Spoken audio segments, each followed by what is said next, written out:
এই তাড়াতাড়ি চলো, আর দেরি তো সহ্য হচ্ছে না, চলো তাড়াতাড়ি আনারসটা ভাঙতে হবে। আর আনারসটা ভাঙতে হবে, এত সুন্দর পাকা পেকেছে আনারসটা, দেখেই মনে হচ্ছে খেয়ে ফেলি। আনারস গাছটা কিন্তু একটা বালতির ভিতরে লাগানো।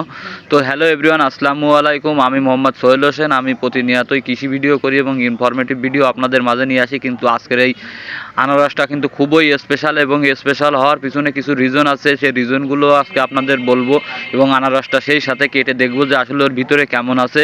তো আনারসটার কিন্তু কালারটা মাশাআল্লাহ অনেক সুন্দর হয়েছে। আর এই যে দেখুন, গাছটা একটা বালতির ভিতরে লাগানো। তো আনারস গাছের একটা গল্প আছে, আজকে সেই গল্পটাই আপনাদের বলি। আমাদের একটা পুরনো বাঁশঝাড় আছে, সেই বাঁশঝাড়ের নিচে এই বাঁশ কাটতে গিয়ে দেখি যে কিছু আনারস গাছ জীর্ণ শীর্ণ অবস্থায় পড়ে আছে। শুনছিলাম এটা নাকি অনেক বছর আগে কেউ আমার দাদার আমলে লাগানো ছিল, কিন্তু গাছগুলো একেবারে জীর্ণ শীর্ণ। শুকনো একটা গাছ এনে আমি স্থলে বালতির ভিতরে লাগাইছিলাম। আর আমি গাছ লাগাতে খুবই ভালোবাসি এবং গাছের প্রতি আমার অন্যরকম একটা টান আছে, যার কারণে আমি সবসময়ের জন্য গাছ লাগাতে পছন্দ করি। আর সেক্ষেত্রেই এই গাছটা আমি লাগাইছিলাম। লাগানোর পরে অনেকেই আমারে বলছিল যে এইখানে আনারস হবে না বা এই গাছে আনারস হয় না।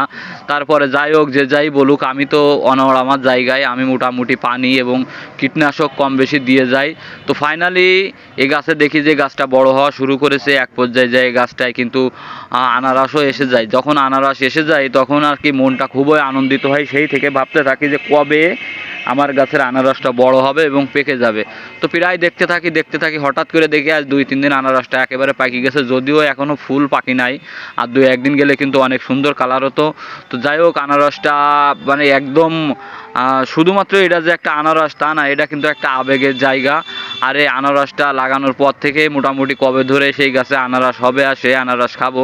তো সব মিলেই হয়তো একটা আনারসের দাম 10 টাকা, 20 টাকা, 30 টাকা হতে পারে, কিন্তু এটা নিজের হাতে লাগানো গাছ আর এই গাছের ফল নিজের হাতে খাওয়া মানে তো কি বলবো আপনারে, একদম মানে মোটামুটি মানে এটার কোনো ডেফিনিশন বা এটা বোঝানোর মতো কোনো কথা না।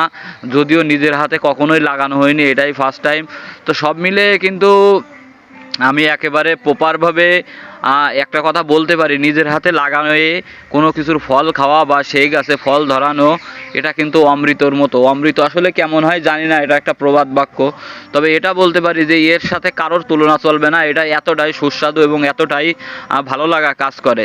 তো সেই ভালো লাগার কাছ থেকেই মোটামুটি এই গাছটার ফল যখন পারছি তখনই আমার খুবই ভালো লাগছে। জানি ভিডিওটা একটু বড় হয়ে যাচ্ছে, তারপরও আবেগ ঘন একটা ভিডিও, তো এই ভিডিওর কথাগুলো না বলেই পারতেছি না। এতটাই ভালো লাগা ছিল এই আনারসটা ঘিরে, যেটা আমি কোনো ভাষায় প্রকাশ করতে পারবো না। তো আপনারা অনেকেই আছেন যারা শখের বসে গাছ লাগান, তারা এরকম 2-1টা গাছ লাগাতে পারেন। এটার জন্য কিন্তু আমারই বেশি জায়গা লাগে না। এই যে দেখুন, মাত্র অল্প একটু জায়গার ভিতরেই কিন্তু আপনি এইভাবে আনারস গাছ লাগাতে পারেন।